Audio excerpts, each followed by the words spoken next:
Several years ago, I was able to go on a pilgrimage to the Holy Land with some of my other brother priests.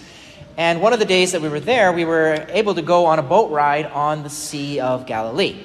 And that day, it just happened to be the perfect weather.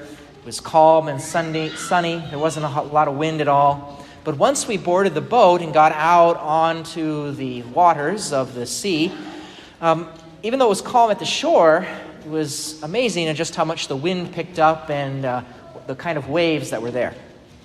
Certainly it wasn't anything like what the apostles were experiencing in today's gospel, but seeing how the Sea of Galilee can begin to become that way even on a calm day can help me understand, what the apostles must have experienced when the storm arrives. The early fathers and saints of the church, they drew a lot of great spiritual wealth from a wealth of meaning from this passage we have.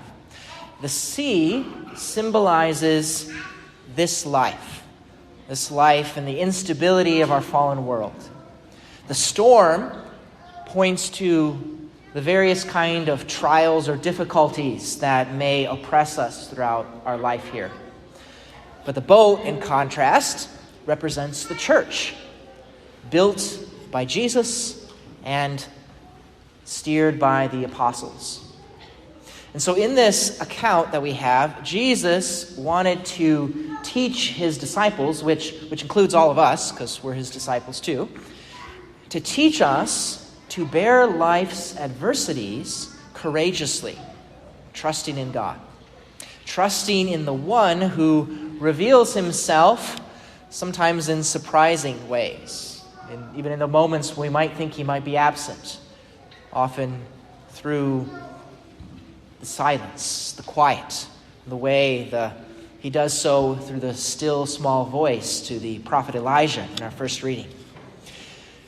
And even though we find that at the beginning of the storm, Jesus isn't in the boat when the winds begin to pick up, by his walking out to them across the waters, it teaches us that Jesus doesn't leave us alone when trials come.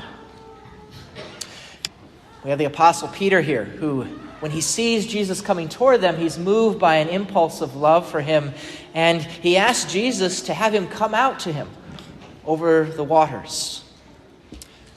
But it says, when he saw how strong the wind was, he became frightened, and he began to sink, and he cried out, "Lord, save me." St. Augustine has some beautiful reflections upon this. He imagines speaking to Peter, and he says, "The Lord leaned down, and he took you by the hand, Peter. With your strength alone, you cannot rise. Hold tight to the one who reaches down to you." And these beautiful words of Augustine really apply not just to Peter, but it applies to each of us. With your strength alone, you cannot rise. Hold tight to the one who reaches down to you. See, Peter can walk on water not by his own effort, but rather through the divine grace in which he has begun to believe. And even though he's struck by doubt, when he loses his gaze, he stops looking towards Jesus, and instead he's frightened by the gale around him. When he fails to put his full trust in Jesus' words, when he kind of draws back and distances himself from Jesus, that's the moment where he risks beginning to sink down into the sea of life. And so that's the same way for us. If we only look to ourselves and what we can or can't do by our own abilities, then we can become controlled by the winds and the waves of the world around us and no longer be able to pass through the storms that come to us throughout our life. But the reality is that in those times, God is close. He comes out to us upon the waters. At some moments, we may experience our relationship with God as him being that close. But at other times, we may feel as though he's distant, he's far away. In those moments when he allows us to see his closeness, that's to strengthen us. And in those other times in which we feel he's far away, that's to test our faith. Will we be faithful? Will we trust that he is there, even if we don't see him? And the experience of the troubled faith of the Apostle Peter enables us to understand that even before we seek God, God is already going out to find us. He's already coming through the storms of whatever is happening in our life to find us.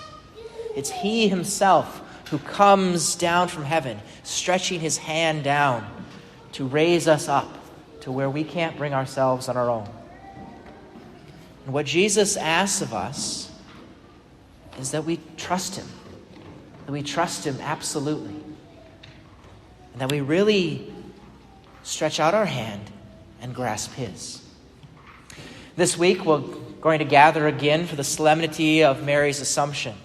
And Mary, who is one of the greatest models of this total entrustment of her life to God. She took hold of her Son and was even assumed up into heaven. And so that means we can call upon Mary too, so that amidst the many different anxieties, the problems, the difficulties which churn up in the sea of our life, that our hearts will resonate with the reassuring words that Jesus says to us. Take heart, it is I. Do not be afraid.